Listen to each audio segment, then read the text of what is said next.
ఇటీవల వైసీపీ రాజ్యసభ సభ్యుడు పండుకోతి మొసల్నక్క అయినటువంటి విజయసాయిరెడ్డి వరుసగా వెంటనే కేంద్ర హోంమంత్రి అమిత్ షా గారిని కలవటం జరిగింది. అయితే ఈ భేటీ వెనక సంచలనమైనటువంటి అంశం దాగి ఉన్నట్టుగా తెలుస్తా ఉంది. జగన్మోహన్ రెడ్డికి తొత్తర తీరిపోయేటువంటి వార్త అతి త్వరలో బయటికి రాబోతున్నట్టుగా తెలుస్తా ఉంది.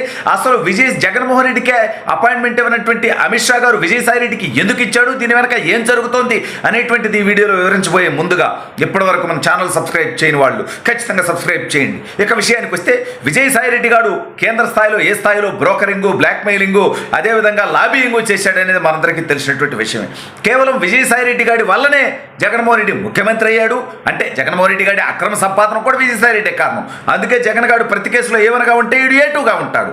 జగన్తో పాటు జైలు జీవితం గడిపినటువంటి నికృష్ట చరిత్ర కూడా విజయసాయిరెడ్డికి ఉంది. అయినా వైఎస్ఆర్ కాంగ్రెస్ పార్టీ మొట్టమొదటి రాజ్యసభ సభ్యుడు ఎవడయ్యా అంటే ఎవడో విద్యావంతుడో ఉన్నతమైనటువంటి వ్యక్తిత్వం కలిగినటువంటి వ్యక్తితో కాదు, ఈ దొంగ సీఏ విజయసాయిరెడ్డి గారు. అయితే ఇటీవల వైఎస్ఆర్ కాంగ్రెస్ పార్టీ ఘోరంగా ఓడిపోయింది. అప్పటి నుంచి విజయసాయిరెడ్డి గారి బాగోతాలన్నీ ఒక్కొక్కటిగా బయటకు వస్తాన్న విశాఖలో భూదందాల దగ్గర నుంచి శాంతికి భద్రత లేనటువంటి సమస్య దాకా ఇక ఈ ఇలకతమ్మ పులియాలన్నీ వరుసగా వచ్చేటువంటి పరిస్థితి. ఈ నేపథ్యంలో విజయసాయిరెడ్డి పార్టీ నుంచి జంప్ అవడానికి జగన్మోహన్ రెడ్డికి జలకివ్వడానికి సిద్ధమైపోయినట్టుగా తెలుస్తోంది. జగన్మోహన్ రెడ్డికి విజయసాయిరెడ్డి అత్యంత సన్నిహితుడు, తల్లో నాలుక. వైఎస్ఆర్ కాంగ్రెస్ పార్టీ ప్రారంభించినప్పుడు ఆ పార్టీలో నెంబర్ 2. ఇప్పుడంటే వాడి స్థానం ఏందో వాడికే తెలియదు. భారతిరెడ్డి వాడిని పీకి పక్కన పడేసి భారతిరెడ్డి దగ్గర జీతకాడైనటువంటి సజ్జల రామకృష్ణారెడ్డిని ఆ పార్టీలో నెంబర్ 2గా చేయటం మనందరికీ తెలిసినటువంటి విషయమే. ఆ తర్వాత వైవి సుబ్బారెడ్డి వచ్చాడు, బొత్స సత్యనారాయణ వచ్చాడు, పెద్దిరెడ్డి రామచంద్రారెడ్డి వచ్చాడు. ఇట్లా అనేక మంది వచ్చి ఈ యొక్క విజయసాయిరెడ్డి గారి ప్లేస్ని పీకి పాటించడం జరిగింది. అయితే జగన్మోహన్ రెడ్డి మొన్న ఇటీవల ఢిల్లీకి వెళ్ళాడు. ధర్నా చేస్తాను, ఈ రాష్ట్రంలో శాంతి లేదు, భద్రత లేదు అని చెప్పి సొల్లుకౌరులు చెప్పినటువంటి దౌర్భాగ్యుడు కేంద్ర హోంమంత్రి అమిత్ షా గారిని, ప్రధానమంత్రి నరేంద్ర మోడీ గారిని, రాష్ట్రపతి గారిని కలవాలనుకున్నారు. కానీ వీళ్ళెవరూ వీడికి అపాయింట్మెంట్ ఇవ్వాల. కానీ విజయసాయిరెడ్డి జూలై 22వ తేదీ అంటే జగన్మోహన్ రెడ్డి అటు వెళ్ళి వచ్చాడు, విజయసాయిరెడ్డి హోంమంత్రి అమిత్ షా గారిని కలిశాడు.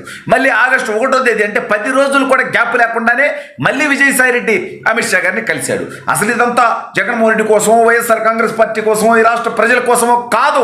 విజయసాయిరెడ్డి ఎందుకు కలిశాడు అంటే వైఎస్ఆర్ కాంగ్రెస్ పార్టీలో 11 మంది రాజ్యసభ సభ్యులు ఉన్నారు.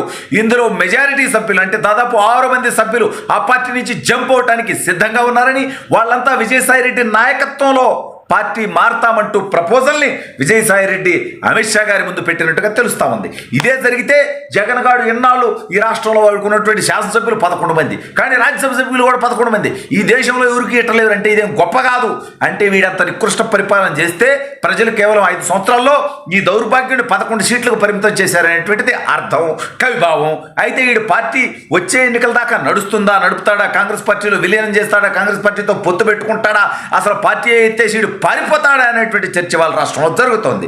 ఈ రాష్ట్రం నుంచి వీడి అరాచకాలకు సహకరించినటువంటి ఎమ్మెల్యేలు, మంత్రులు, శాసనసభ్యులుగా చేసినటువంటి వాళ్ళు అనేక మంది శాసన మండలి సభ్యులు, ప్రభుత్వాధికారులు, పోలీసులు ఈ రాష్ట్రం నుంచి పారిపోయారు ఆల్రెడీ.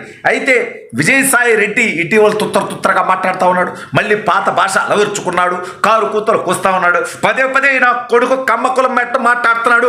అరే విజయసాయిరెడ్డి లుచ్చా నా కొడక, చెప్పు తెగుద్ది, ఇంకోసారి కమ్మ కులం జోలి కొచ్చావంటే బబూరుగా. అసలు కమ్మ కులం నీకేమని ఆయన చేసినారు లపుట్నా కొడక. మొన్న టీటీడీలో ఒక కమ్మ వ్యక్తికి ఒక పదవి అంటే ఒక అధికారిని కమ్మ వ్యక్తి అందులోకి తీసుకున్నారని చెప్పి కమ్మ వాళ్ళందరికీ పదవులు ఇచ్చేస్తున్నాను. టీటీడీ చైర్మన్గా 5 సంవత్సరాలు ఉన్నటువంటి మీ పార్టీలో ఉన్నటువంటి వైవి సుబ్బారెడ్డి దగ్గర నుంచి భూమన కరుణాకర్ రెడ్డి దాకా ఏ కులపులరా బబుల్నా కొడక.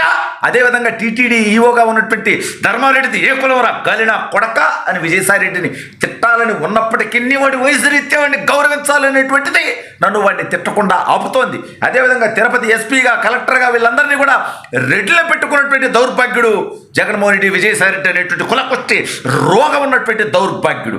వీడు మాట్లాడతాడా?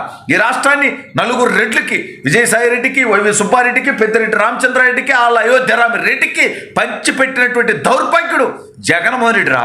కులం గురించి వీళ్ళు ఎందుకు మాట్లాడతారంటే ఇందులో ప్లాన్ ఉంది. ఏంటంటే చంద్రబాబు నాయుడు గారు అధికారంలోకి రావడంలో ఖచ్చితంగా ఈ రాష్ట్రంలో ఉన్నటువంటి అన్ని వర్ణాలు ఏ విధంగా అయితే పనిచేశాయో కమ్మ సామాజిక వర్గం కూడా ఈసారి బలంగా పనిచేసింది. కాబట్టి కమ్మ వాళ్ళకి పదవులు రాకుండా ఉండడం కోసం ముందే చంద్రబాబు నాయుడు గారి మీద, తెలుగుదేశం పార్టీ మీద అబ్బో కమ్మలకి చేస్తున్నారు అని చెప్పి పుకార్లు పుట్టించేస్తే, ప్రచారాలు చేస్తే చంద్రబాబు నాయుడు గారు వివాదాలు ఎందుకు లెబ్బా కొంత తగ్గిద్దాంలే అని చెప్పి కమ్మ వాళ్ళకి ఇచ్చేటువంటి అవకాశాలు తగ్గిస్తాడని ఈ దౌర్భాగ్యుడు వేసినటువంటి నికృష్ట ప్లాన్ అనమాట.